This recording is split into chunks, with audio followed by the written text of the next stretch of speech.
Hello, and welcome back to these video tutorials. In this video, I'm going to show you how to transfer pictures from your phone and onto your student Chromebook. So there's a few different techniques that you can use. One of them is you can use the USB charging cable that came with your phone, although this is not recommended because it is the slowest of these methods. The easiest one is definitely to email it to yourself from your phone into your school email address. Another option is that you can get the Drive app and add it to your phone, and then you just have to transfer things from your photos to your Drive app. All right, so if you have an iPhone, you're going to use this method to transfer pictures from your phone to your email.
And if you have an Android phone, you're going to use this video right here.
So once you've emailed the picture from your phone, you're going to go onto your Chromebook and open up your email account. Locate the email from yourself that contains the picture, and then you have two options. You can either download it to Chrome, to the Chromebook, or you can add the picture to your drive.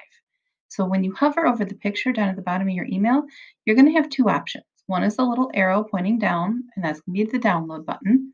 And then one is the icon that looks like the drive button, and that's how you add it to your drive. All right, so once you've emailed yourself the picture, it's time to get it out of your email and into your Google Drive. So I'm going to go ahead and open up the email.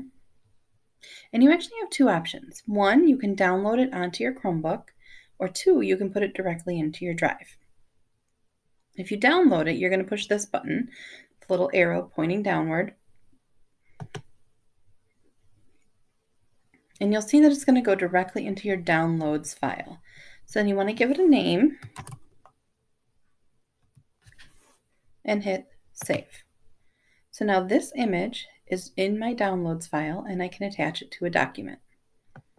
However, I think the easiest way to do this is to actually put it directly into your drive. So if you hover over the picture, you'll see the other option looks like the drive icon. And if you click on that, it's going to add it to your drive. So you click and you'll see it says that it's adding it to my drive. And then you can go directly from your drive and attach it to a document. Thank you for watching this video tutorial. If you have any questions, please don't hesitate to email me at amy.hand@rusd.org.